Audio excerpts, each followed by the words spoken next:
যার বাপের কোনো ঠিক নাই, মাইয়া ভালো চরিত্রের নাকি বাপের মতো গা, কেডা জানে। আর এই মাইয়ার লগে আমার ছেলের বিয়া দিব ভাবলেন কি কইরা? যেই দেখছে টাকা পয়সা আছে, অমনি হামলায় পড়ছে। প্রতিবেশী একটা মহিলাও বলে উঠলেন, মেয়েরও বোধহয় স্বভাব চরিত্র ভালো না। ঘাপটি মেরে সব কাজ সারে, বিশ্রী ভঙ্গিতে বললেন, আর বিরস কণ্ঠে কটূক্তি করে উঠলেন মধ্যবয়সী এক লোক। পাশে ঘটক হিসাবে আখ্যায়িত ব্যক্তিটি খানিকটা ইতস্তত বোধ করছেন। হয়তো ছেলের বাবার থেকে এমন ব্যবহার আশা করেননি। রাগে শিউরে উঠছে স্নিগ্ধতা, আর তার মা নতজানু হয়ে আঁচলে মুখ গুজে কাঁদছে। এত অপমানিত বোধ হতে হয়নি কখনো। শেষ অবধি কিনা রক্তের টানে চরিত্র নিয়ে টানাটানি। রাগে শরীর জুড়ে কাঁপুনি দিয়ে উঠল স্নিগ্ধতার। চিরকাল সবটা মুখ বুজে সহ্য করলেও আজ আর না। তেজস্বী কণ্ঠে বলল, মানুষের চেহারায় নয়, তার কাজেই তার পরিচয় পাওয়া যায়। আর কতটুকুই বা চেনেন আপনারা আমাদেরকে, যে আমাদের চরিত্র নিয়ে টানাটানি করছেন আর আমার বাবাকে তুলে কথা বলছেন? সাহস হয় কি করে আপনাদের? কম বেশি সকলেই জানে, বেশ কয়েক বছর আগে আমার বাবা বাসা ছেড়ে রাগ করে বেরিয়ে যান। তারপর আর ফেরেননি। কই, তাই বলে কখনো তো আপনারা আমার আর আমার মায়ের পাশে দাঁড়াননি তো। কথাটুকু বলতে স্নিগ্ধতার মা অশ্রুসিক্ত নয়নে তাকিয়ে বলল, স্নিগ্ধা, চুপ কর মা, চুপ কর। স্নিগ্ধতার কথা শুনে ছেলের বাবা বললেন, মেয়ের তেজ দেখছো, এরে তো।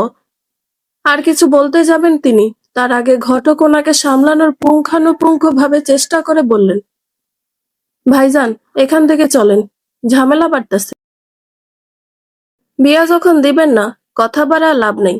উনি স্নিগ্ধতাকে উদ্দেশ্য করে বললেন। এই মেয়ের গুমট ভাঙতেই হইব। উনি আর বেশি কিছু বলতে পারলেন না। তার আগে ওনাকে সেখান থেকে সরিয়ে নিয়ে গেলেন। প্রতিবেশী মহিলাটি স্নিগ্ধতাকে ঈর্ষান্বিত চোখে তাকিয়ে বলল, তোরে তো এই এলাকা ছাড়া করেই ছাড়মু, আর তোর মারেও। এখানে কোনো অবিচার চলতে দিব না। কথাটা বলে বেরিয়ে গেলেন উনি। স্নিগ্ধতা রাগে ফুঁসছে। ওর মায়ের দিকে তাকিয়ে বলল, আর কতবার বলবো যে এসব বিয়ের জন্য আর পাত্র আনবে না? আর কতবার বারণ করব? কবে শিক্ষা হবে তোমাদের? কবে বুঝবে যে বাবা তোমাকে যেমন ছেড়ে চলে গেছে, আমাকেও কোনো একজন ছুঁড়ে ফেলে দিতে পারে? বিয়ে নামক জিনিসটার সাথে দারিদ্রতার সমানুপাতিক সম্পর্কটা তোমরা আজও বুঝলে না। স্নিগ্ধতার এমন কথা শুনে পাশ থেকে ওর পাশের বাসার ফুফি বলে উঠলেন, রাগ করিস নে মা, আমি ঘটককে বলছিলাম বিয়ার কথা, এতে তোর মায়ের কোনো দোষ নাই। আর আজ না হয় কাল তোর তো বিয়ে দেওয়ান লাগবো, তাই না? কথাটা শুনে স্নিগ্ধতা দ্রুত পায়ে ঘরে গিয়ে ব্যাগটা নিয়ে বলল, আমার সাথে তুমি এবার এলাকা ছাড়ার জন্য তৈরি থাকো। তোমাকে আমার সাথে নিয়েই আমি যাব। ব্যাগটা নিয়ে রাগে ফোঁস করতে করতে বেরিয়ে গেল স্নিগ্ধতা। এলাকার সবার মুখ বন্ধ করার জন্য এর একটা হেস্তনেস্ত করা দরকার। আজ ওর মাথার ঠিক নেই। সব বাড়াবাড়ির একটা সীমা থাকে। তাছাড়া ওর বাবা নেই বলে সবসময় এটা ওটা কটু কথা শুনতে হয়, যাতে ওরা অভ্যস্ত। গজগজ করতে করতে রাস্তার ধারে এসে দাঁড়ালো স্নিগ্ধতা। রাস্তার পিচের উষ্ণতায় মনে হচ্ছে যেন পায়ের নিচে কেউ আগুন ধরিয়ে দিয়েছে। ব্যাগের কোনায় 40 টাকা মতো পড়ে আছে, তা দিয়ে রিক্সা ভাড়া সহজেই হয়ে যায়। তবে আজকে উষ্ণ পিচের উপর দিয়ে হেঁটে যাওয়ার ইচ্ছাটা যাচ্ছে প্রবল, তাই হাঁটা দিল ভার্সিটির উদ্দেশ্যে। আজকে ওর লড়াইটা ওর নিজের সাথে, আর মন ও মস্তিষ্ক জুড়ে আগুন জ্বলছে যেন। ভার্সিটির গেট দিয়ে ঢুকে সিঁড়ি দিয়ে উঠতে গেলে হাতটা জ্বলে উঠতেই আহ করে হাতটা সরিয়ে নিল স্নিগ্ধতা। হাতটা দ্রুত ঝাড়া মেরে সেদিকে তাকাতেই দেখলো ফোসকা পড়েছে, আর কিছু অংশ ছাল উঠে এসেছে। চোখে জল টলমল করে এলো স্নিগ্ধতার। পারলে যেন জ্বলে যাওয়া অংশটা কেটে বাদ দিয়ে দেয়। হাতটায় ফু দিতে লাগলেই ফিসফিসানির কণ্ঠস্বর পেল স্নিগ্ধতা, চল চল, এখান থেকে চল। মেয়েটার হাতে পড়েছে। ওই শালা ফেললো, মেয়েটার হাতেই ফেললো। ভাগ্যিস সৌরভের গায়ে পড়েনি। মেয়েটা জানলে একটা তামাশা হবে। তাড়াতাড়ি চল। কথাটা কান অব্দি পৌঁছানো মাত্রই স্নিগ্ধতা দিক বেদিক না বুঝে সিঁড়ির দিকে যেতেই দেখলো দুটো ছেলে দ্রুত পায়ে হাঁটছে। তাদেরকে দেখে স্নিগ্ধতা বলল, এই দাঁড়ান, পালাচ্ছেন কোথায়? দাঁড়ান বলছি। ছেলেদেরকে দ্রুত পায়ে হাঁটতে দেখে স্নিগ্ধতা দৌড়ে ওদের আগে ছুটে ওদের সামনে দাঁড়িয়ে ওদিকে আটক করে বলল, কি হলো, পালাচ্ছেন কেন? আমার হাতের এই অবস্থা আপনাদের জন্য। এখন কি হবে? ছেলে দুটো একে অপরের দিকে তাকালো। তারপর তাদের দুজনের থেকে একজন বেশ গম্ভীর কণ্ঠে বলল, আমরা আবার কি করলাম, হ্যাঁ? স্নিগ্ধতা রেগে দাঁতে দাঁত কিরকির করে বলল, না বোঝার ভান করছেন কেন? তাছাড়া আপনার মধ্যে সৌরভ বলে কেউ একজন আমার হাতে এসিড ছুঁড়েছেন। আমার হাতটার অবস্থা কি করেছেন? আর একটা ছেলে কিছু বলতে যাবে, তখনই পিছন থেকে কারোর ছিটকে পড়ার সাথে সাথে কিছু ভাঙার আওয়াজ হলো। স্নিগ্ধতা সহ আর দুটো ছেলে পিছন ঘুরে তাকাতেই দেখলো একটা ছেলে ফ্লোরে পড়ে আছে। মাটিতে টেস্ট টিউব ভেঙে গুঁড়ো গুঁড়ো হয়ে আছে, আর তার হাতটা কাচের ওপর। ছেলেটাকে পড়ে থাকতে দেখে ছেলে দুটো সৌরভ বলে দৌড়ে ছুটে যেতে স্নিগ্ধতার মেজাজটা রীতিমতো বিগড়ে গেল। এই ছেলের জন্য ওর হাতের এই অবস্থা। তাছাড়া টেস্ট টিউব থেকে এসিড পড়তে দেখে ওর ধারণাটা একেবারে ওর নিজের কাছে ঠিক প্রমাণিত হলো যে সৌরভ নামের কোনো ব্যক্তি ইচ্ছাকৃতভাবে এসিড ছুঁড়েছে। স্নিগ্ধতা সৌরভকে কিছু বলতে যাবে, তখনই নিমিষেই একটা ছেলেকে মাটিতে ছুঁড়ে ফেললো সৌরভ। তারপর মুখে একটা ঘুষি মেরে বিড়বিড় করে কি একটা বলল। তা স্নিগ্ধতার কানে গেল না। আশেপাশে সবাই দেখছে ওদেরকে।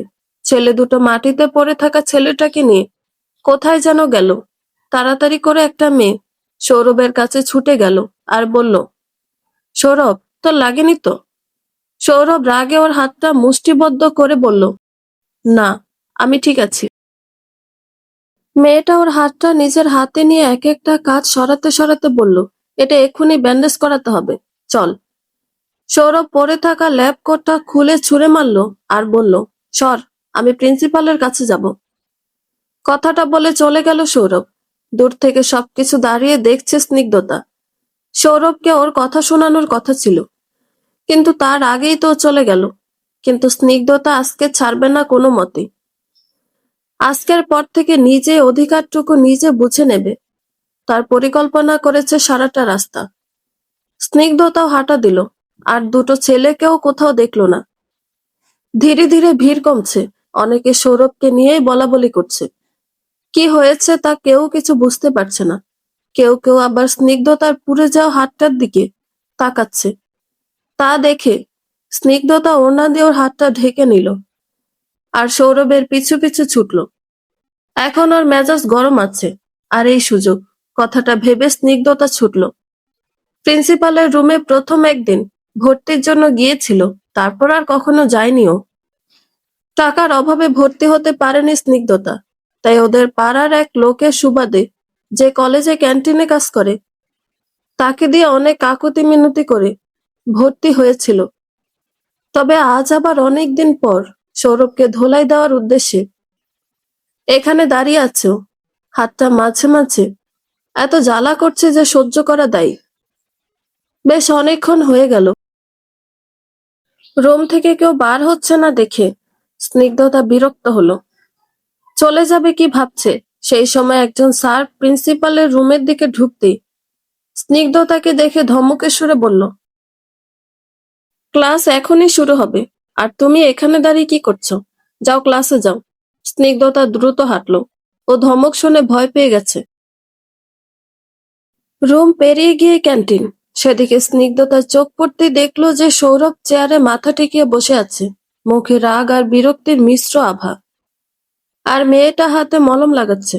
স্নিগ্ধতা সিঁড়ি থেকে নামলো, আর ওদের সামনে যেতে আগের দুটো ছেলের মধ্যে একটা ছেলে, যার নাম আশফি, সে বিরক্ত হয়ে বলল, এই মেয়ে, আবার তুমি? যাও এখন। স্নিগ্ধতা রেগে টেবিলের ওপর ধাম করে একটা বাড়ি দিতে তার আওয়াজ শুনে সৌরভ মুখ থেকে হাত সরিয়ে স্নিগ্ধতার দিকে এক পলক তাকিয়ে পুনরায় আগের মতোই করে বসে রইল।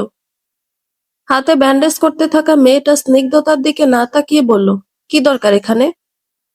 অ্যাকশন দেখে ক্রাশ খেয়েছ? যাও এখান থেকে। কথাটা আগুনে ঘি ঢালার মতো কাজে লেগে গেল। স্নিগ্ধতা এবার আর কিছু তোয়াক্কা না করে সৌরভের জামার কলার ধরে বলল, আপনি আমার হাতে অ্যাসিড ফেলেছেন কেন? দেখছেন কি হয়েছে, হাতটা পুরো পুড়ে গেছে। সৌরভের যেন রাগে সর্বাঙ্গ কেঁপে উঠল। অগ্নিদৃষ্টিতে তাকিয়ে বলল, কলার ছাড়ো। মিম বলে মেয়েটা উঠে দাঁড়িয়ে বলল, এই মেয়ে, তোমার সাহস তো কম না। জানো তুমি ওকে, আর তোমার কি হাল করতে পারে? স্নিগ্ধতা রেগে বলল, চোরের বন্ধুর বড় গলা, আপনি ওনাকে আশকারা দিচ্ছেন? উনি আমার হাতের উপর এসিড ফেলেছেন, তার উপর ভার্সিটি এসে মারপিট করে। এটা কোন ধরনের ভদ্রতা? সৌরভ পুনরায় বলল, এই মেয়ে, কলা ছাড়ো, না হলে ফলাফল ভালো হবে না বলে দিলাম। স্নিগ্ধতা কলার ছেড়ে সামনে থাকা কোকের বোতলের কোণটা সৌরভের মুখে ছুঁড়ে মারতে সৌরভ দুপা পিছিয়ে গেল। স্নিগ্ধতা এতেও যেন শান্তি পেল না। সারাদিন যা হয়েছে তাতে এটুকু যেন ওর কাছে খুব কম মনে হলো। কি ভাবেন নিজেকে? ডন? আপনাদের মতো কিছু গুন্ডাদের জন্য ভার্সিটিতে টিকে থাকা দায়। পড়াশোনা করতে আসেন না, আর খালি দাদাগিরি করেন। নেক্সট টাইম এমন দেখলে ঠ্যাং ভেঙে হাতে ধরিয়ে দেব বলে দিলাম। কথাটা বলে স্নিগ্ধতা 1 মিনিটও দাঁড়ালো না, দ্রুত চলে এলো। এখন হালকা লাগছে মনটা।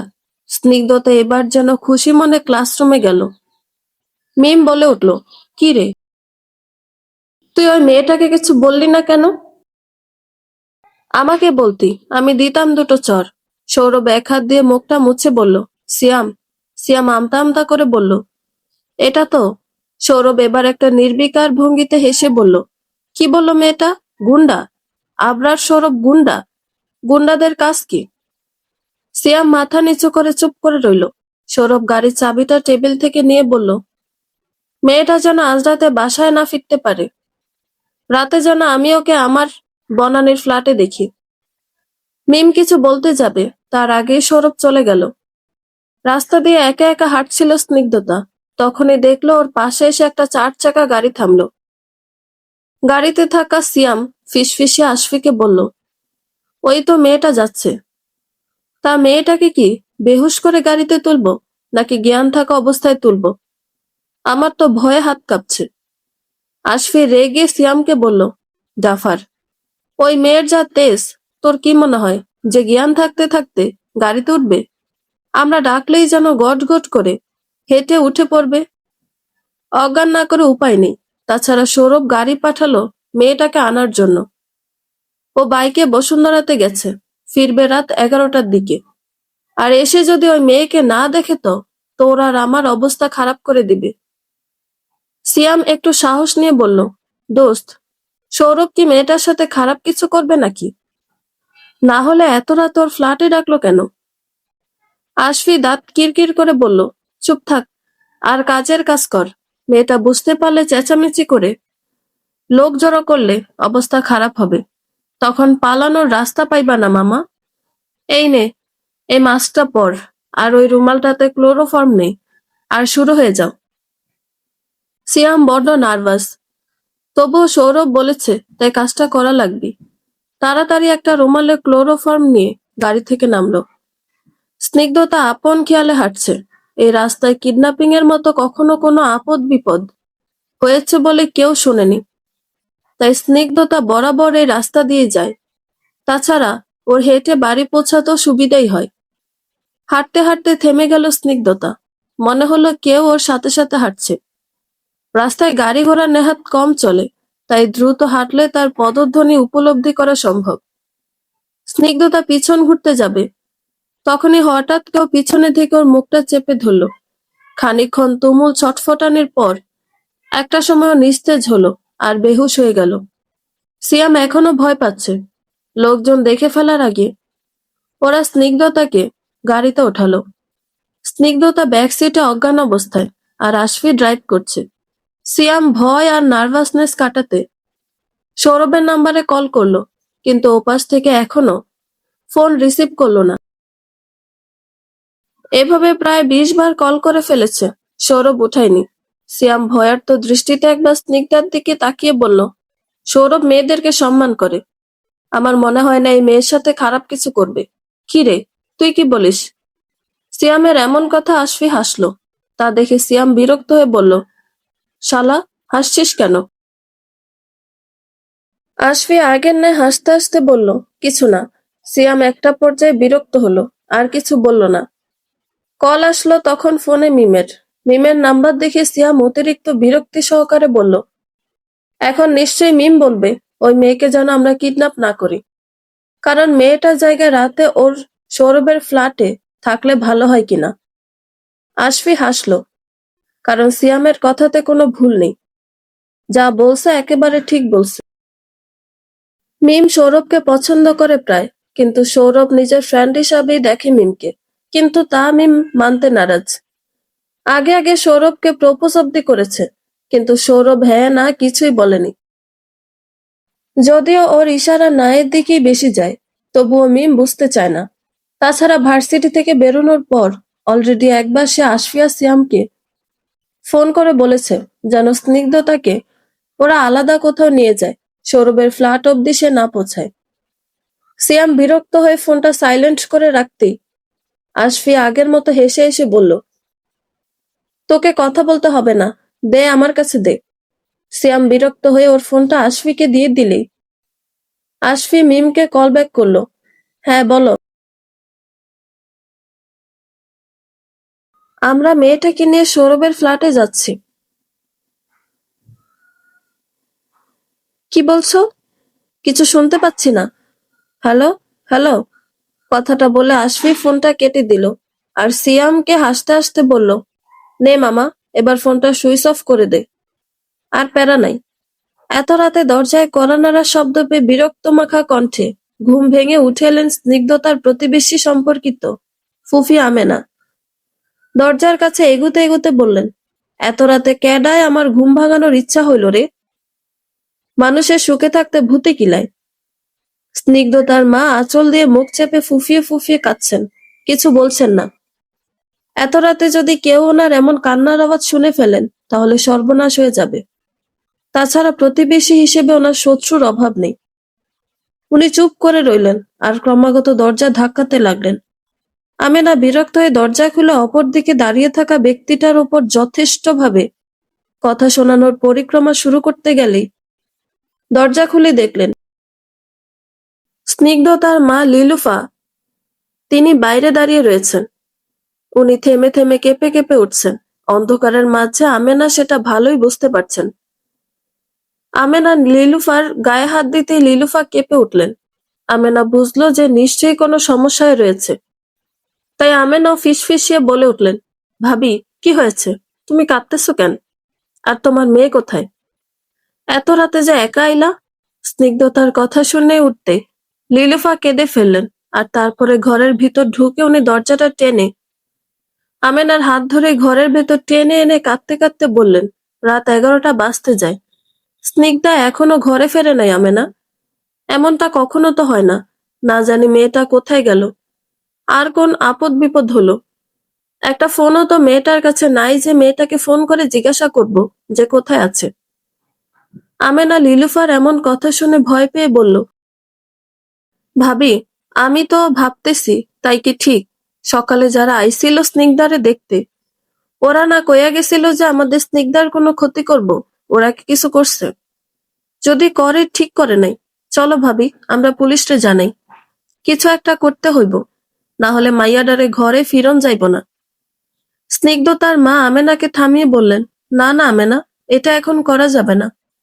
জানি মেয়েটা হয়তো বিপদ আপদে পড়েছে, কিন্তু পুলিশ কি এত রাতে আমাদের সাহায্য করবে বলো? তাছাড়া কোনো এমন মানুষ তো পাড়াতে নাই যে আমাদের সাহায্য করব। পাড়ায় বদনাম হয়ে যাবে স্নিগ্ধতার নামে, আর আমাদের এই পাড়াতে থাকতে দিবে না। কালকে সকাল অবধি দেখি, যদি স্নিগ্ধতা না ফেরে তো তখন না হয় পুলিশকে বলবো। লিলুফা ফুফিয়ে উঠল। আমেনা ওনার মাথায় হাত বুলাতে লাগলেন। নিজের ভাতিজা না হলে স্নিগ্ধতাকে ভালোবাসেন উনি নিজের ভাতিজার মতোই। মেয়েটার মুখে যেন একটা মায়া লেগে আছে, যে মায়ায় পড়ে গেছে আমেনা। রাত 11টা বেজে 20 মিনিট। ঢাকা শহরের জ্যাম ছাড়িয়ে বাসায় ফেরাটা যুদ্ধের থেকে কম কিছু নয়। সৌরভ বাসায় ফিরল। 8তলা বিল্ডিংটা 4তলায় থাকে সৌরভ। দরজার তালা খুলে বাসার ভিতরে ঢুকতে আলোটা জ্বালিয়ে উঠে সৌরভ জুতাটা খুলে নিজের রুমের দিকে ঢুকতে যাবে। তখনই দেখলো বিছানার উপর একটা মেয়ে শুয়ে আছে। মুখটা চুল দিয়ে ঢাকা, সেই কারণে মুখ দেখার উপায় নেই। সারাদিনের কাজে সৌরভের স্নিগ্ধতার কথা মনে নেই, আর না মনে আছে সকালে ওর সাথে কি হয়েছিল। তাই ভুলে যাওয়াটাই স্বাভাবিক যে বিছানার ওপর পড়ে থাকা মেয়েটা আসলে কে। কাছে যেতেই মেয়েটা কে তা দেখার জন্য খানিকটা ঝুঁকে গেল সৌরভ। মেয়েটার মুখ দেখার আগে প্রথমেই চোখে পড়ল হাতের দিকে। হাতে থাকা অ্যাসিডের পুরা ক্ষত দেখে সৌরভ শিউরে উঠল। বিশ্রীভাবে পুড়েছে হাতটা। হাতের ভিতরকার লাল মাংস বেরিয়ে এসে সাদা মাংসে পরিণত হয়েছে। সৌরভের শরীরের মাঝে যেন এক প্রকার কাঁপুনি দিয়ে উঠল। বুঝতে অসুবিধা হলো না যে মেয়েটা কে। ভার্সিটিতে মেয়েটার মুখটাও ঠিকঠাক দেখেনি যে কেমন, তাই মনে নেই। সৌরভ একবার চোখ বন্ধ করে নিয়ে মেয়েটার দিকে ঘুরে মেয়েটার মুখের দিকে চেয়ে মুখশ্রী বোঝার চেষ্টা করতেই খানিকটা কেঁপে উঠল। নিজের মধ্যে অল্প বিস্তর দ্বিধাবোধ জন্মালো। অবশেষে সমস্ত দ্বিধা কাটিয়ে মুখ থেকে চুলগুলো সরাতেই দেখল স্নিগ্ধতাকে। দেখে খানিকটা দূরে ছিটকে সরে গেল। মেয়েটাকে এত কাছ থেকে দেখছেও। স্নিগ্ধতার দিক থেকে তাকিয়ে চোখ সরিয়ে নিল সৌরভ। শরীর আর মনের মাঝে কি অনুভূতি হলো তা বলতে পারে না, তবে মনুষ্যত্ববোধ জন্মালো।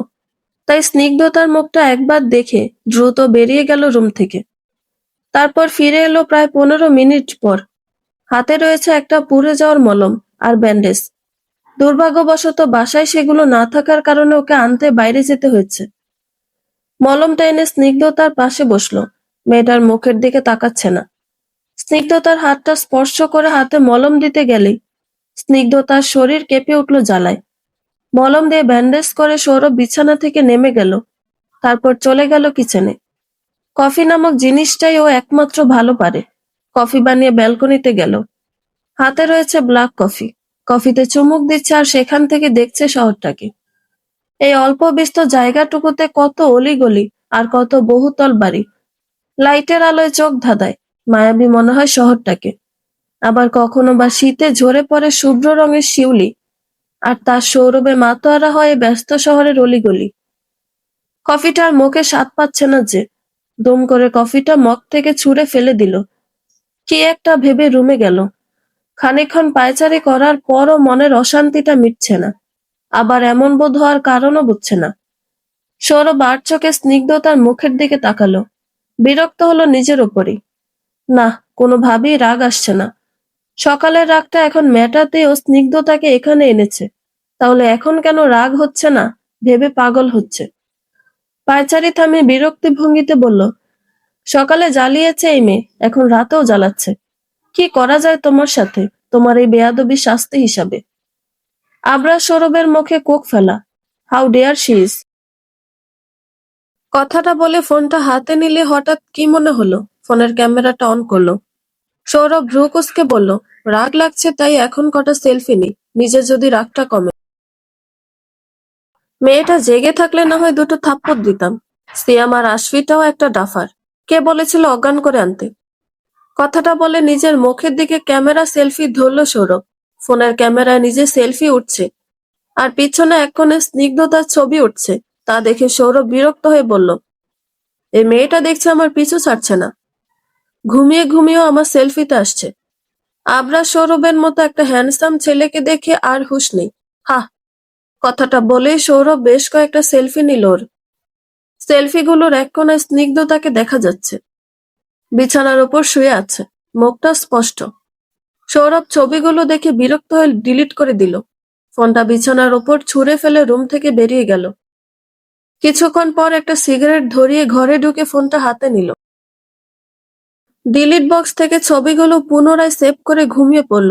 হয়তো পরের দিন আবার নতুন কোনো হাঙ্গামা হবে, আর নিতে হবে তার জন্য প্রস্তুতি। ভোরবেলাকার কুয়াশাচ্ছন্ন পরিবেশে হালকা সূর্যের আলোটা ঘরের ভিতরে পড়তেই সর্ব জায়গায় হালকা উষ্ণতা ছড়িয়ে গেল সমগ্র রুম জুড়ে। স্নিগ্ধতার ঘুম ভাঙল। কালকে রাত্রের কথা তার কিছুই মনে নেই। উঠে বসতেই দেখলো একটা ক্ষণিক পরিপাটি বিছানার ওপর বসে আছে ও। আশেপাশে তাকানোর সুযোগ মিলল না। তার আগে সবকিছু মনে করার এক প্রকার ব্যর্থ চেষ্টা করেও কোনো উত্তর না পেয়ে নিজেকে কেমন পাগল পাগল মনে হলো। ওর যতটুকু মনে আছে যে ও রাস্তা দিয়ে যাচ্ছিল, আর তখন কেউ পিছন থেকে এসে একটা রুমাল দিয়ে ওর নাকে চেপে ধরে। কিন্তু ও না তাদের কণ্ঠস্বর শুনেছে আর না তাদেরকে দেখেছে। তাই স্নিগ্ধতা বুঝতে পারেনি যে কে বা কারা এবং তাদের উদ্দেশ্যই বা কি? আরও এখানে বা কি করে এলো? কিছু মনে করতে না পারায় নিজের মাথার চুলগুলো স্নিগ্ধতা জোরে টেনে ধরতে বেশ জোরে চিৎকার দিয়ে উঠল। হয়তো এই মুহূর্তে নিজের হিতাহিত জ্ঞানটুকু হারিয়ে ফেলেছ। আসলে একটা মেয়ের জন্য তার সম্মানটা অনেক বড় জিনিস। সেটা এখনো ওর মাঝে অক্ষুণ্ণ নাকি নেই, নাকি কোনো নরপশুর হাতে তা বিলিয়ে গেছে, তা স্নিগ্ধতার মনে নেই। স্নিগ্ধতার চিৎকারের আওয়াজ শুনে ঘুম ভেঙে গেল সৌরভের। ওর দিকে তাকালো স্নিগ্ধতা, দেখা মাত্রই কেঁপে উঠল। আর সৌরভ হতবিহ্বল হয়ে স্নিগ্ধতার দিকে নির্বিকার চাহনিতে চেয়ে রইল। স্নিগ্ধতা অবাক হয়ে সৌরভের দিকে তাকালো। এটা তো সেই মানুষটা যার সাথে ভার্সিটিতে এক প্রকার রেষারেষি হলো ওর। সৌরভের দিকে তাকিয়ে রয়েছে স্নিগ্ধতা, মুখ দিয়ে কোনো কথা বের হচ্ছে না। হয়তো অবাক লাগছে এটা ভেবেছে সামান্য কিছু বিষয়ে কেউ এভাবে তার প্রতিশোধ নিতে পারে। অবাকের চূড়ান্ত সীমা কাটিয়ে স্বাভাবিক হতে যেন খুবই কষ্টকর লাগছে স্নিগ্ধতার কাছে।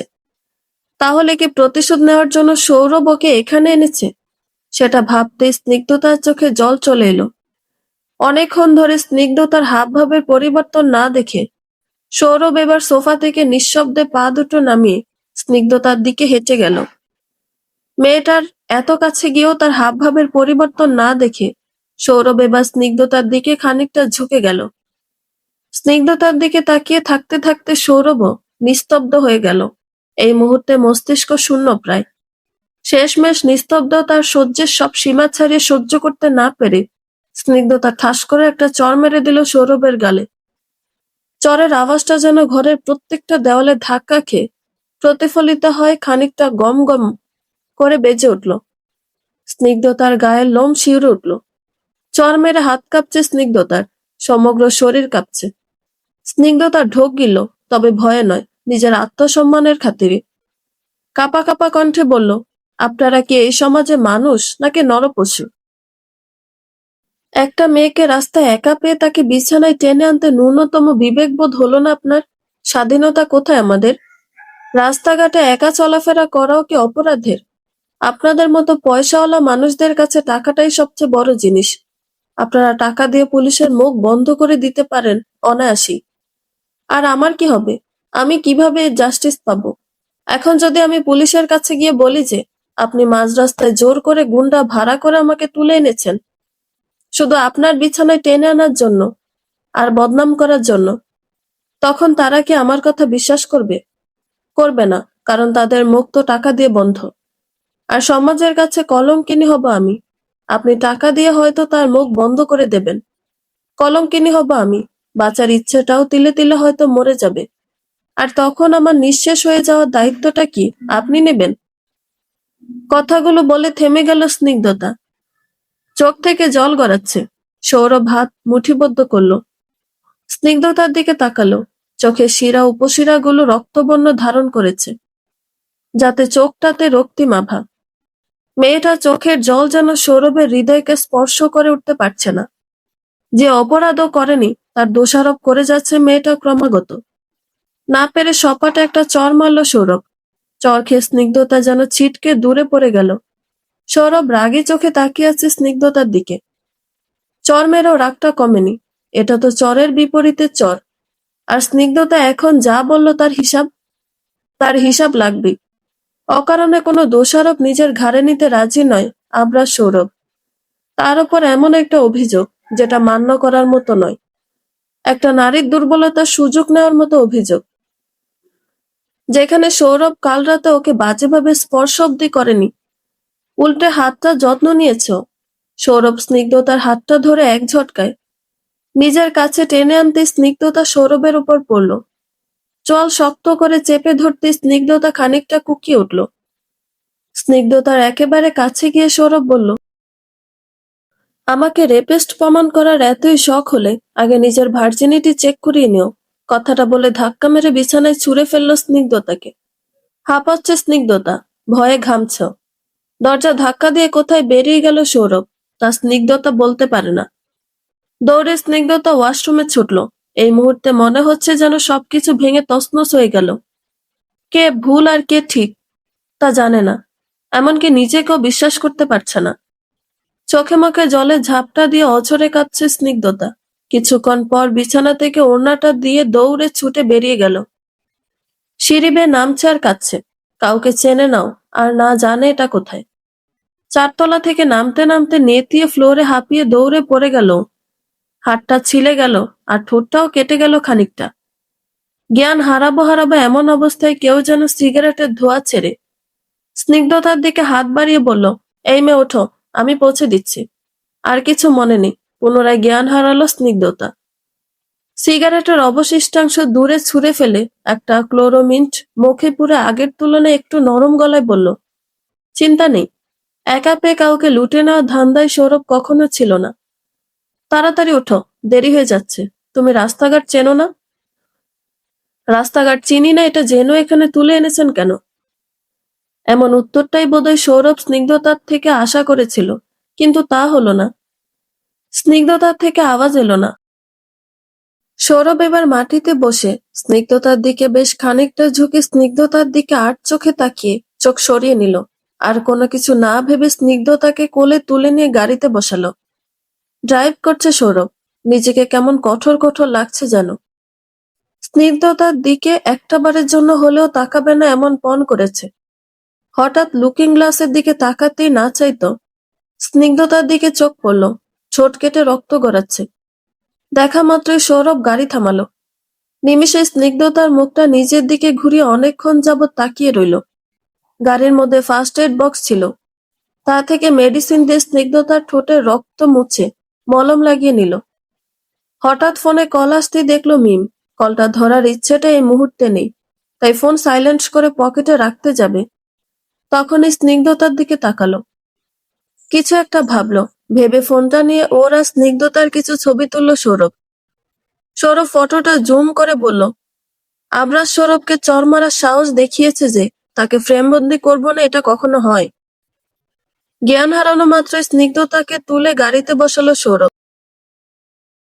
তবে সবটা অজানা যে এরপর কোথায় যাবে আর মেয়েটাকে নিরাপদে তার বাড়িতে পৌঁছে দিতে পারবে। কিছুই জানে না যে ও মেয়েটার বাড়ি কোথায়, তার নামটা কি, কিছু জানে না সৌরভ। মেয়েটার কাছে আদৌ কোনো ফোন আছে কি, সে বিষয়টা নিয়ে খানিকটা ভাবলো। গাড়ি স্টার্ট দেওয়া মাত্রই কথাগুলো মাথায় আসতে শুরু করলো। মেয়েটার জ্ঞান থাকলে হয়তো মেয়েটাকে জিজ্ঞাসা করা যেত যে তার বাড়ি কোথায়, যদিও সে সুযোগটি সৌরভের হতো কিনা তা ওর জানা নেই।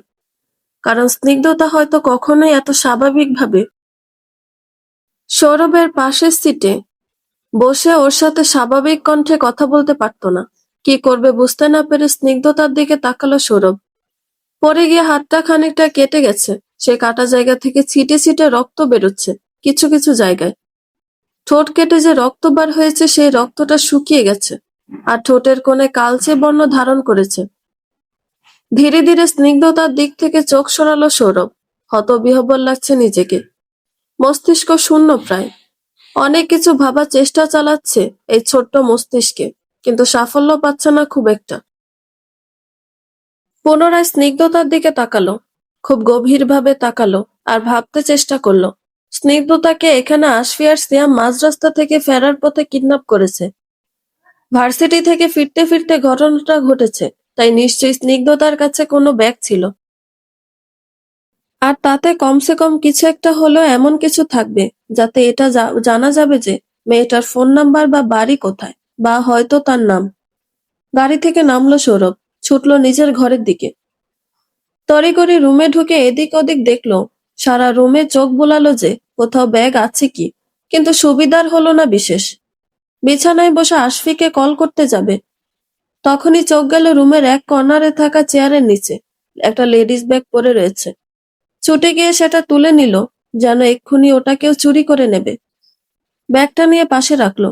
ক্ষণিকের দৌড়াদৌড়িতে হৃদস্পন্দন বেড়ে গেছে ওর। নিঃশ্বাস প্রশ্বাসের হার স্বাভাবিক হলেই ব্যাগটাতে দৃষ্টিপাত করলো। প্রথমে খানিকটা সংকোচ বোধ হলো যে অন্যের ব্যাগ এভাবে না বলে হাত দেওয়া উচিত কিনা, আর দিলেও তা চূড়ান্ত অপরাধ। সে অপরাধ বোধে হাত কাঁপছে সৌরভের, কিন্তু এছাড়া উপায় নেই। ব্যাগটা না খুলে জানতেও পারবে না যে মেয়েটার বাড়ি কোথায়, তাই দ্বিধাবোধ কাটিয়ে ব্যাগটা খুলল। বেশি কিছু না থাকলেও ব্যাগে একটা হিসাব বিজ্ঞানের বই পেল সৌরভ। কিন্তু এটা এই মুহূর্তে যে ওর কোনো কাজের না তা সৌরভের বুঝতে অসুবিধা হলো না। সৌরভ অন্য কিছু সন্ধানে আছে, যেমন কোনো নোটবুক বা ডায়েরি, যা থেকে কোনো ফোন নাম্বার পাওয়া যাবে, সহজে ওর যোগাযোগ করতেও সুবিধা হবে। ডায়েরিটা অনেক দ্বিধা নিয়ে খুললো সৌরভ, বুঝতে পারছে না আদৌ ঠিক করছে কি। প্রথম পেজ খুলতেই দেখলো বড় বড় অক্ষর লেখা স্নিগ্ধতা এস ধ্যান। সেখানে গড় গড় করে ঠিকানাটাও লেখা আছে, তবে কোনো ফোন নম্বর নেই। অ্যাড্রেস দেখে খুশি হলো, রাগ হলো খানিকটা স্নিগ্ধতার বোকামতে যে মেয়েটা একটা ফোন নাম্বার অব্দি লিখে রাখেনি। সৌরভ দাঁত কিরকির করে বলে উঠল, স্টুপিড কোথাকার। কথাটা বলে অ্যাড্রেসের ছবি তুলে ডায়েরিটা ব্যাগে ভরতে যাবে, তখনই হাত থেকে ডায়েরিটা পড়ে গেল। বিরক্ত বোধ করে ডায়েরিটা তুলতে গেলে ডায়েরির খোলা পাতা সামনে এলো। কিছুটা অগোছালো ভাবে লেখা, আবার সেগুলো লেখার পর পেন দিয়ে কাটাকুটি করা, তবুও তার লেখা স্পষ্ট। মানুষ এমনটা কখন করে? সৌরভ ভাবল, যখন কোনো মানুষ কোনো কিছুর প্রতি অধৈর্য বা বিরক্ত হয়ে পড়ে, তখন মনের বিচলতাকে কাটানোর জন্য এমন করে থাকে। কারণ এতে কষ্টটা লাঘব হয়। কেমিস্ট্রির স্টুডেন্ট হলো, সাইকোলজির প্রথম একটা ধ্যান জ্ঞান আর ভালোবাসা আছে সৌরভের। তাই মাঝে মাঝে লাইব্রেরিতে গিয়ে টুকটাক সাইকোলজির বই পড়ে। আর তার একটাই উদ্দেশ্য, মানুষের মন পড়া আর মনের অবস্থা বুঝে কথা বলা ও তার কাজের প্রতি সিদ্ধান্ত নেওয়া। কিন্তু স্নিগ্ধতার ক্ষেত্রে কাজটা একদম ব্যতিক্রম হলো। কেন? তার উত্তর সৌরভের কাছে নেই। স্নিগ্ধতাকে সৌরভ বুঝতে পারেনি, হয়তো বোঝার চেষ্টা করলেও বোঝেনি। কারণ স্নিগ্ধতার মনের বাইরে শক্ত খোলসের মতো অভিমান আর বিষাদে ভরপুর। কৌতূহল হলে তাকে আটকানো মুশকিল, আর ঠিক এমনটাই হলো। ডায়েরিটা সৌরভ পড়ল। ডায়েরির লেখাগুলো ওকে আকর্ষিত করছে, আর তা পড়ার কৌতূহল জাগাচ্ছে বারবার। পারছি না আমি, আর পারছি না এসব সহ্য করতে। আর কত? আচ্ছা, মানুষের সহ্য আর ধৈর্যের সীমা কি এতটাই ঠুনকো যে এত সহজে তা ভেঙে যায়? ওরা আর আমার বাবার চরিত্রের সাথে তুলনা করে। আমার চরিত্রকেও কলঙ্কিত করেছে। ওরা আমাদেরকে স্বাভাবিকভাবে বাঁচতে দেবে না।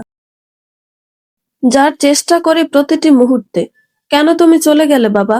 তুমি কি এতটাই নিষ্ঠুর যে তোমার স্নিগ্ধ পরীর থেকে তুমি মুখ ফিরিয়ে নিলে? জানো, কত রাত আমি গোপনে কাঁদি। ওদের অপমান করে বলা কথাগুলো এক একটা আমার মনে এসে লাগে।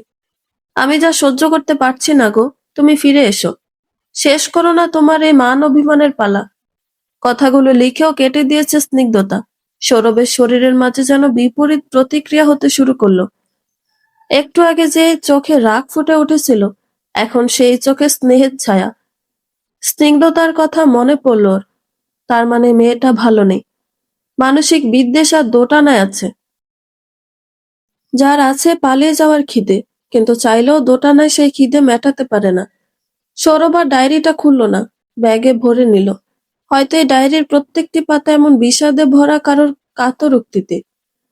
ব্যাগটা নিয়ে ঘরে তালা দিয়ে বেরিয়ে গেল। কয়েকদিন বাসায় ফিরবে নাও। ব্যাগটা গাড়িতে রেখে ড্রাইভ শুরু করলো। লোকেশন ওর জানা। মেয়েটা এখনো ফিরল না। রাত গড়িয়ে দিন হলো, এখন 8টা বাজে। আমার মেয়েটা তো ফিরল না। আমেনা আমেনা ঢোক গিলে বলল, ভাবি ভয় পাইও না। ভয় পাইলে কাম হইব না। শান্ত থাও। তোমারে ডর করলে চলবো না। আর এই যখন দেহ, তারপর না হয় পুলিশের কাছে যামুগা, যদি স্নিগ্ধা ফিরে আসে। কথাটা শোনা মাত্রই লিলুফা উঠে দাঁড়ালেন। না, আর দেরি করলে হবে না, এক্ষুনি যেতে হবে। আমার মেয়ে কোথায় গেল জানতে হবে। কথাটা বলে ঘর থেকে বেরোলো লিলুফা। ওনাকে উঠতে দেখে আমেনাও ছুটে গেলেন। লিলুফা বাসা থেকে দুপা নামাতেই থমকে গেলেন। মাথায় কাপড় টেনে সামনের দিকে থমথমে হয়ে চেয়ে রইলেন। সামনে এক ছেলে স্নিগ্ধতাকে কোলে নিয়ে দাঁড়িয়ে আছে, আর এদিক ওদিক তাকিয়ে দেখছে, এমন ভাবে যে এই মেয়েটার বাড়ি একটা বস্তি এলাকায় হতে পারে তাও ভাবেনি।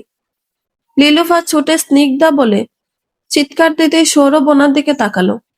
উনি কাঁদছেন আর স্নিগ্ধতার মাথায় হাত বোলাচ্ছেন। সৌরভ ওনাকে দেখে বলল, স্নিগ্ধতা আপনার মেয়ে? উনি স্নিগ্ধতার মাথায় চুমু দিয়ে কাঁদতে কাঁদতে বললেন, হুম, আমার মেয়ে। কাল রাত থেকে বাসায় ফেরেনি। আমি তো ভাবলাম। কথাটুকু বলে লিলুফা কাঁদতে লাগলেন। সৌরভের মাঝে অপরাধবোধ কাজ করতে লাগলো। ওর সামান্য রাগের কারণে না জানি ও কতজনকে চিন্তায় ফেলেছে।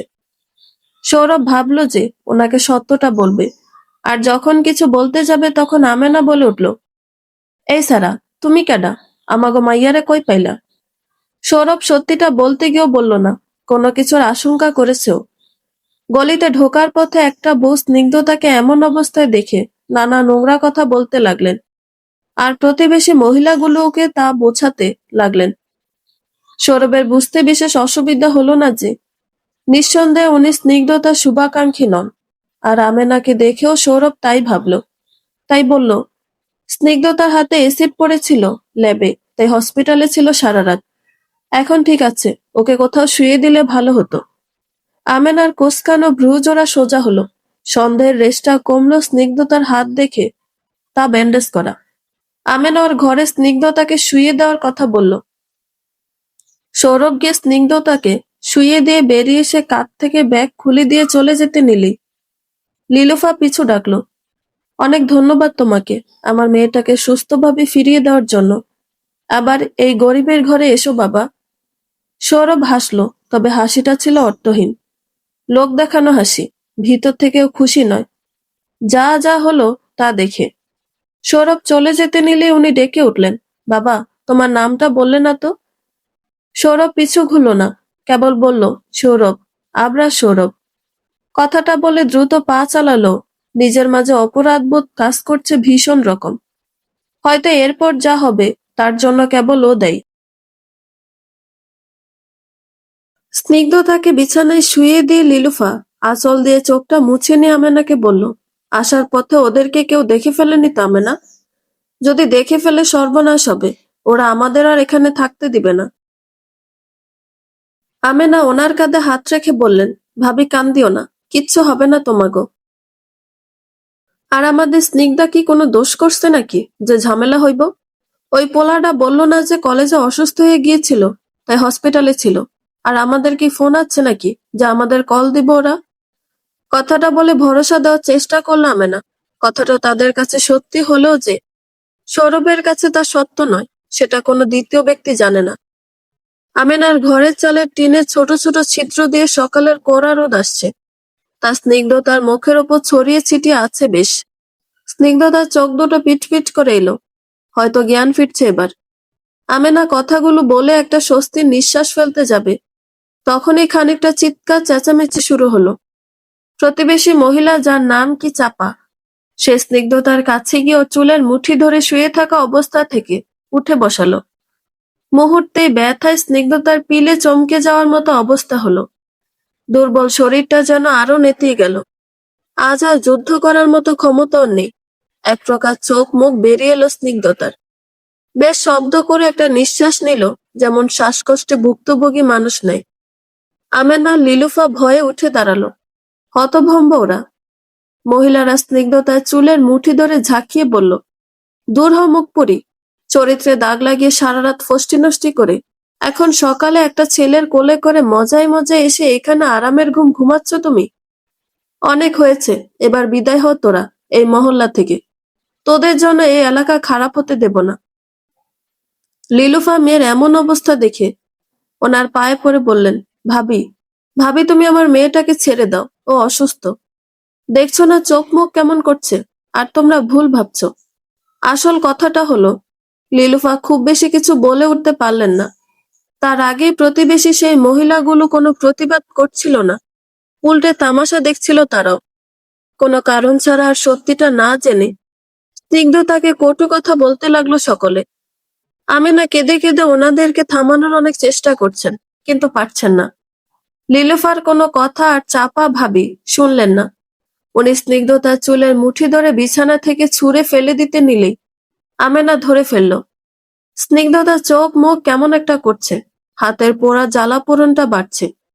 একটা মহিলা তালা এনে দরজায় ঝুলি দিয়ে বললেন, এটা আজ থেকে সরকারের জায়গা, তোরা এক্ষুনি বেরিয়ে যা, তোদের মা মেয়ের মুখটা যেন আর না দেখি। লিলুফা সকলের মুখের দিকে একবার করে তাকালো, সবার মুখে আক্রোশ। লিলুফা চোখ নামিয়ে চোখের জল ফেলল। আজ কেউ নেই ওদের সাথে, কেউ না।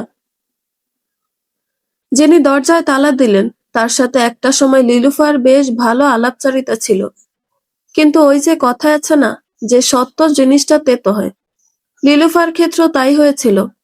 ওই প্রতিবেশী মহিলা পরকীয়া করতেন, তাই একদিন লিলুফা কথায় কথায় জানতে পারেন এবং তাকে সাবধান বাণী দিয়েছিল, আর সেটাই হয়তো সেদিন ছিল লিলুফার সবচেয়ে বড় ভুল। তারপর থেকে উনি লিলুফাকে সহ্য করতে পারেন না। আর চাপা ভাবি, তিনি তো প্রতিনিয়ত সকলকে উস্কান স্নিগ্ধতার বিরুদ্ধে, কারণ স্নিগ্ধতার জন্য তার ছেলেকে প্রায় 5 মাস জেলে থাকতে হয়েছে।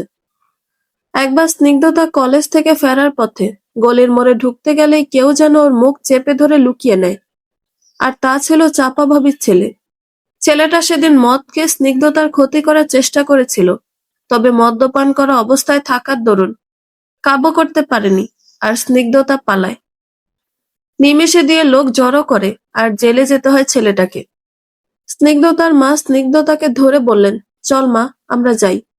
আমেনা এবার চিৎকার করে বলে উঠল, কই যাইবার তোমরা? কোথাও যাইবার না তোমরা, এখানেই থাকবা। কেউ তোমাদেরকে তাড়াতে পারবে না। কারের বাপের সম্পত্তিই না এটা যে বললেই উঠে চলে যেতে হবে। স্নিগ্ধতা মুখ ফুটে অনেক কিছু বলতে চাইছে, কিন্তু সাহস পাচ্ছে না। স্নিগ্ধতা ওর মায়ের কাঁধে মাথা রাখলো। আমেনার কথা শুনে চাপা ভাবি বলে উঠলেন, মুখ সামলে আমেনা, না হলে তোরেও ওদের সাথে এক কাপড়ে বের করব বলে রাখলাম। আমেনা দাঁতে দাঁত চেপে বলল, কে থাকতে চাই এখানে? আমিও থাকবো না, চইলা যাইব ওদের সাথে, কিন্তু তার আগে তোদেরকে জেলের ভাত খাওয়ামু। আমেনা আরো কিছু বলতে যাবে, তখনই লিলুফা ধমকে বললেন, আমেনা, কি হচ্ছে, থামো। ওরা যা খুশি বলুক, আর তুমি কোথাও যাবে না। যা হওয়ার তা হয়ে গেছে। আমার মতো অবস্থা তোমার হোক আমি চাই না, তাই তুমি কোথাও যাবে না, এখানেই থাকবে তুমি। আমেনা আবেগী হয়ে বলল, এটা তুমি কেমনে বলতে পারলা ভাবি? তোমার আর স্নিগ্ধারে আমি একা যাইতে দিব না, আমিও যাব। তোমরা চলে গেলে এখানে আমার আর কেউ রইল না ভাবি, তুমি আমারে তোমার সাথে যাইতে দাও। লিলুফা কান্না মিশ্রিত কণ্ঠে বললেন। আমেনা, আমার কসম লাগে। আমেনা রেগে বলল, ভাবি, তুমি আমারে আটকাইতে পারবা না, আমি তোমাদেরকে একা যাইতে দিব না। লিলুফা ফুফিয়ে কেঁদে বললেন, স্নিগ্ধার কসম লাগে, তুমি এখানে থাকবা। আমেনা থেমে গেল, আর কোনো কথা বলতে পারল না। স্নিগ্ধতাকেও অনেক ভালোবাসে। আমেনা কাঁদতে কাঁদতে মাটিতে বসে গেল, আর আওড়ানো কণ্ঠে বলল, এটা তুমি কি করলা ভাবি? লিলুফা চোখের জল মুছে স্নিগ্ধতাকে সোজা করে দাঁড় করিয়ে বলল, চল মা। প্রতিবেশীরা সাফল্যের সাথে একটা বিজয়ের হাসি হাসলেন। মেঝেতে বসে আমেনা কাঁদছে, আর শহর ছাড়ছে নিরীহ দুই একা সঙ্গীহীন নারী। পিছু ডাকছে না কেউ। স্নিগ্ধতাকে নিয়ে বড় রাস্তায় উঠল লিলুফা। মেয়েটা হাঁটতে পারছে না, আর কোথায় ওরা যাবে তাও জানে না। স্নিগ্ধতা ওর মায়ের কাঁধে ভর দিয়ে হাঁটছে। লিলুফা ভাবল ওর দুঃসম্পর্কের এক ভাইয়ের বাড়ি যাবে, তা সেখান থেকে ভালোই অনেকটা দূরে, কিন্তু তার আগে রাস্তা পার করতে হবে। শহরের গাড়ি অহরহ। বেখেয়ালিপনা নিয়ে পার হতে লাগলো লিলুফা স্নিগ্ধতাকে নিয়ে। তখন একটা গাড়ি এসে ধাক্কা মারল লিলুফাকে। গাড়িটা থামলো না, দ্রুত গতিতে বেরিয়ে গেল। লিলুফার আঘাত বেশি লেগেছে, মাথা ফেটেছে স্নিগ্ধতার। নিমেষেই চারিদিকে মানুষের থই থই। কেউ ভিডিও বানাচ্ছে, আবার কেউ ভালো করে মুখ দেখার চেষ্টা করছে। কিন্তু হসপিটালে নিয়ে গেলে একটা পুলিশি কেসে জড়াতে হবে বলে কেউ ওদেরকে স্পর্শ করেও দেখছে না। রাস্তায় এত ভিড় দেখা, ভিড় ঠেলে বেরিয়ে এলো আদিত্য। হসপিটাল যাচ্ছিল সে, দেখলো রাস্তায় দুজন নিথর অবস্থায় পড়ে আছে। তা দেখে গাড়ি থেকে নেমে ভিড় ঠেলে এগিয়ে গেল। লিলুফার দিকে তাকিয়ে চোখ আটকালো স্নিগ্ধতার উপর। দুজনের পালস চেক করলো। লিলুফার মরণ বাঁচন অবস্থা। কোনো কিছু না ভেবে নিজ দায়িত্বে গাড়িতে তুলে নিল। গাড়ির দরজাটা দিল, আর লোকগুলোর দিকে তাকিয়ে বলল, এই শহরের মানবতা আজ ধুলোয় মিশেছে। এই মেয়েটাকে চেনেন? এই এলাকায় তো থাকতো আগে। ফোনের ছবিটার বেশ একটা বড় সড়ো প্রিন্ট করিয়ে ফ্রেমবন্দি করে এনেছে সৌরভ। স্নিগ্ধতার পাড়াতে এসেছে আজও স্নিগ্ধতার খোঁজে। ফটোটা ওনার সামনে ধরিয়ে দেখাতেই মহিলাটি ভ্রুকুচকে বললেন, এরে তো এইখানে দেখি নাই। ক্যাডাই মাইয়া? সৌরভ পুনরায় ছবিটা ওনার কাছে এগিয়ে দিয়ে বলল, দেখুন না, চিনবেন আপনি? এখানেই থাকতো, এই 5 মাস আগেও তো এখানে ছিল, এই এলাকাতেই। উনি খানিকটা বিরক্ত হয়ে বললেন, কইলাম না এরা আমি দেখি নাই, ওনার অমন তিরিক্ষি কণ্ঠ শুনে সৌরভের মেজাজও খানিকটা বিগড়ে গেল। তবুও নিজেকে সংযত করার চেষ্টা রয়েছে, তবে বেশিক্ষণ মেজাজ ধরে রাখতে পারল না, কারণ তার আগে চাপা ভাবি এসে পানের পিক ফেলে আউরিয়া কণ্ঠে বললেন, এই বেলায় স্যারাডা আবার আইছে, বলি তোর কি লজ্জা শরম নাই? আর কতবার কইমু যে এ মাইয়া এহান থেকে বিদায় লইছে। সৌরভ চাপা রাগী কণ্ঠে বলল, সব সময় তো এটাই বলেন যে চলে গেছে, কিন্তু কখনো তো বলতে পারেন না যে কোথায় গেছে। উনি কোমরে হাত দিয়ে মোরলিপনা করে বললেন, মাইয়ার লগে এতই যখন পিরিত তখন খুঁজে লও, এইখানে গলার জোর দিয়া পিরিত দেখায় লাভ নাই। সৌরভ বুঝল আবারও ওর প্রচেষ্টা বিফলে যাবে, তাই আর নিজের এনার্জি অপচয় না করে খানিকক্ষণ চোখ বন্ধ করে ডিপ ব্রেথ দিয়ে বলল, স্নিগ্ধতার খোঁজ আপনারা জানেন না মানলাম, তবে ওর সাথে যিনি এখানে থাকতেন তার খোঁজ তো দিতে পারেন নাকি? উনি কোথায় আছে এটা তো বলতে পারেন। উনি গলা খাকিয়ে বললেন, এই বেডা, আমি কি তোর এলাকা দারোয়ান লাগে যে হকগোলের খোঁজ নিয়া বেড়াইব? সে তো অনেক আগে এখান থেকে চুরি করে ভাইগা গেছে গা, তাও 3 ভরি সোনা। আমেনারে দেইখা তো বোঝন লাগতো না হেডি এত বড় এহান চুরি করব। এত জটিল সমীকরণ সৌরভের পোষাচ্ছে না। তারা কতটা সত্য বলছে ও জানে না, তবে তাদের কথার মার পেঁচে সৌরভকে ঘোরাচ্ছেন এটা বুঝতে বাকি নেই ওর। তাই আর কোনো কথা না বাড়িয়ে আর জানার কৌতূহল না দেখিয়ে উল্টো পথে হাঁটতে শুরু করতেই পিছন থেকে চাপা ভাবির কণ্ঠ ভেসে এলো, তোরে যেন এ এলাকায় আর একটিবারও না দেখি। এইবার ওর মাইয়ার খবর নিতে আইলে তোর খবর খারাপ করে দিমু। মাইয়াটা বিদায় লইয়াও শান্তিতে থাকতে দিল না। পাশের মহিলাটি ফিসফিসিয়ে বললেন, ভাবি, পোলাটা কেডা? সুন্দর আছে গা, আমার মাইয়ার সাথে ভালো মানাইব। চাপা ভাবি মুখ বেঁকিয়ে বললেন, উহু, আইসে গা মাইয়ার সাথে বিয়ে দেওয়ানের লাইগা।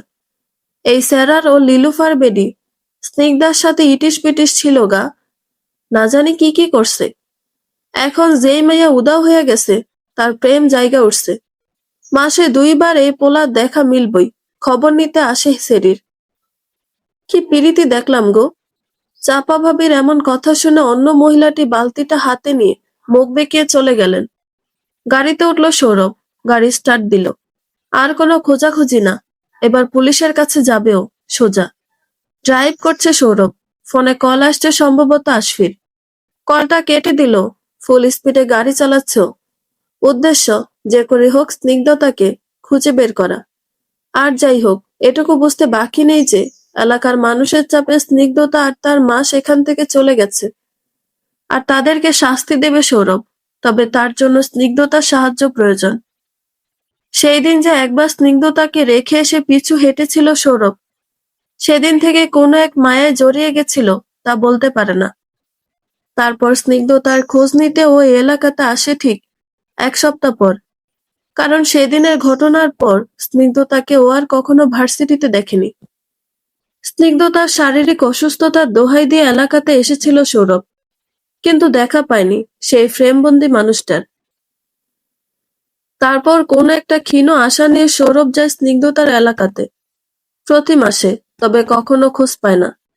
কথাগুলো ভাবতে ভাবতে গাড়িটা এসে থামলো থানার সামনে। এক মুহূর্ত দেরি নয়, সৌরভ তড়িঘড়ি ছুটল থানার ভিতরে। থানার ভিতরের পরিবেশটা সবসময় বেশ গমগমেই থাকে, আজকেও তার ব্যতিক্রম নয়।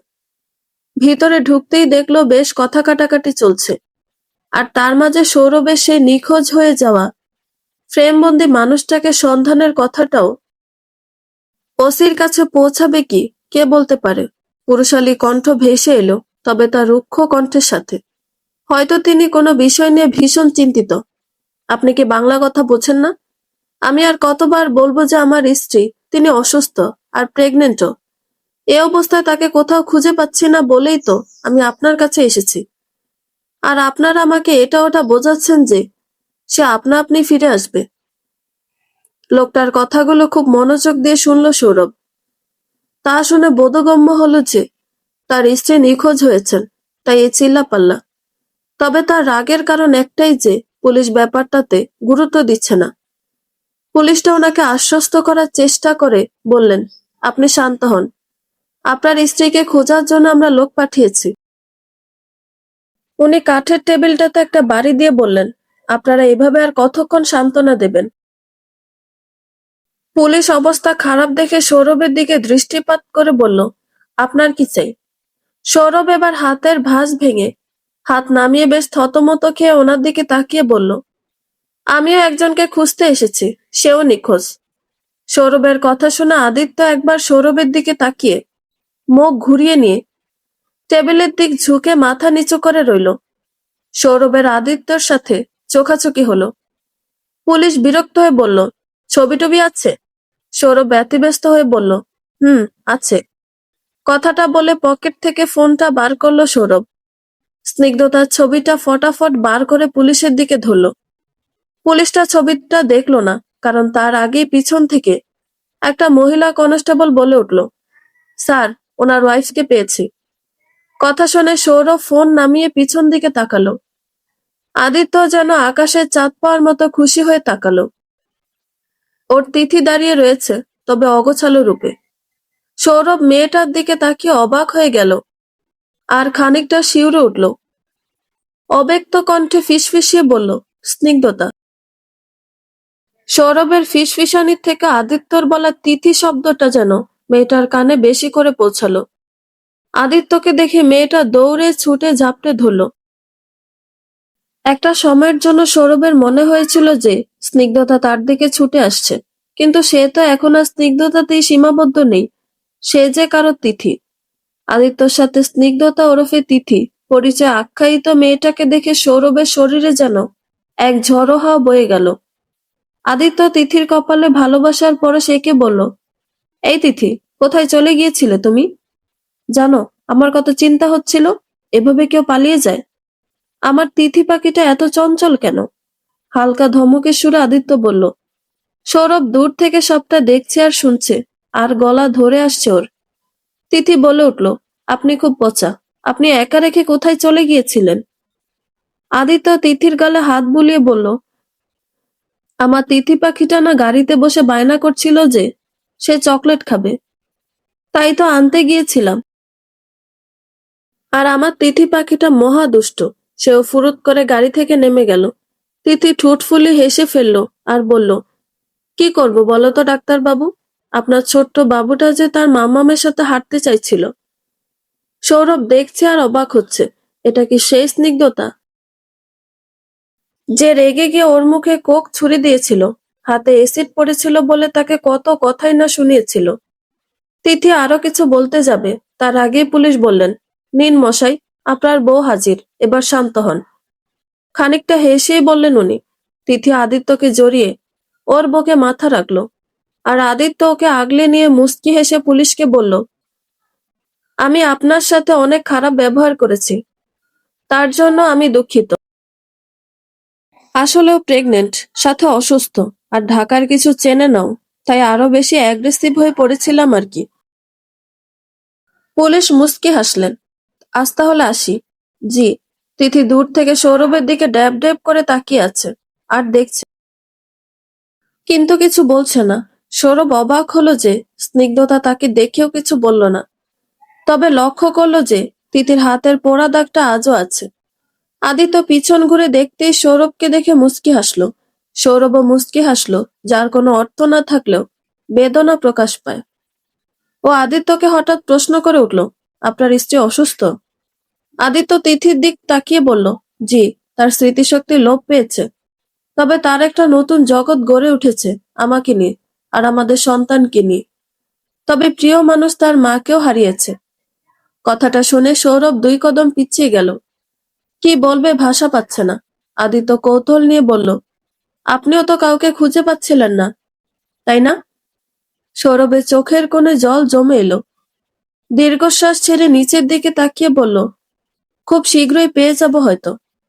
আদিত্য সৌরভের কাঁধে হাত রেখে বলল, ভালো থাকবেন। সৌরভ মাথা নাড়ালো। আদিত্য তিথিকে নিয়ে যেতে লাগলো। মাটির দিকে তাকিয়ে রইল সৌরভ। আজও হারালো নাকি নতুন করে কিছু পেল, তা বোঝার ক্ষমতা ওর এখন নেই। তিথি একবার সৌরভের দিকে তাকিয়ে আদিত্যর মুখের দিকে তাকিয়ে হাঁটতে হাঁটতে বলল, ও ডাক্তার বাবু, লোকটা কাঁদছে কেন? আদিত্য মুচকি হেসে বলল, কই, কাঁদছিল না তো। তিথি বিড়বিড় করে বলল, না, আমি দেখেছি। আদিত্য তিথির কপালে চুমু দিয়ে বলল, তিথি পাখিটা কি চকলেট খাবে? তিথি মাথা নাড়িয়ে ফিক করে হাসল। বাকিটা জীবন হয়তো এভাবেই কাটবে আদিত্যর ছত্রছায়ায়। পাবে একটা ভরসাযোগ্য হাত, যেটা আঁকড়ে ধরেও বাঁচবে বাকি জীবন। সৌরভের ঘোর ভাঙিয়ে পুলিশ বলে উঠল, আপনার কেসটা বলুন। আপনারও তো কেউ হারিয়ে গেছে, তাই না? সৌরভ মুচকি হেসে ফোনটা পুলিশের দিকে ধরে মুচকি হাসল। পুলিশও যেন অবাকের থেকে অবাক হলো। উনি না পেরে বলে ফেললেন, ইনি মানে তো এই তিথি। সৌরভ ফোনটা পকেটে রেখে নির্বিকার ভঙ্গিতে হেসে বলল, আর হয়তো কোনো সৌরভের স্নিগ্ধতা। কথাটা বলে সৌরভ বেরিয়ে এলো। গাড়িতে বসে বড় বড় শ্বাস নিল। আজ মনে হচ্ছে বুকটা ভীষণ ফাঁকা ফাঁকা। এতদিন এই আশা নিয়েছিল যে স্নিগ্ধতার কাছে ক্ষমা চেয়ে তাকে একটা সুন্দর জীবন উপহার দেবে, কিন্তু কখনো কখনো কিছু সারপ্রাইজ যে সারপ্রাইজই থেকে যায়, তা বোধহয় সৌরভের জানা ছিল না। ফোনে আবার ফোন এলো আশফির। ফোন ধরতে আশফি চিৎকার করে বলে উঠল, দোস্ত, স্নিগ্ধতাকে দেখছি, রাস্তার ধারে দাঁড়িয়েছিল। আশফিকে থামিয়ে সৌরভ বলল, লাল রঙের শাড়িটার আঁচড় রাস্তার ধুলোতে লুটুপুটি খাচ্ছিল। আর অগোছালো সেই চেহারা মায়ায় ভরা, আর দেহের গঠন আগের থেকেও গোলগাল। আশফি অবাক হয়ে বলল, কিন্তু? সৌরভ মুচকি হেসে বলল, সব কিন্তু জবাব হয় না। কলটা কেটে দিল। সিটের ওপর রয়েছে স্নিগ্ধতার সেই ফ্রেমবন্দি ছবি। ছবিটার দিকে তাকিয়ে বলল, এ কেমন ভালোবাসা আমি জানি না স্নিগ্ধপরী, তবে আমার ভাষায় তুমি হলে আমার ফ্রেমবন্দি ভালোবাসার মতো, যা কেবল কল্পনাতেই মানায়, বাস্তবে তার অস্তিত্ব নেই। বন্ধুরা, গল্পটি ভালো লেগে থাকলে একটা লাইক করে দিবেন, এবং গল্প সম্পর্কে কোনো মতামত জানানোর থাকলে কমেন্ট করতে পারেন। নতুন নতুন আরো গল্প শোনার জন্য চ্যানেলটি সাবস্ক্রাইব করে পাশেই থাকবেন। ধন্যবাদ সবাইকে। ভালো থাকবেন।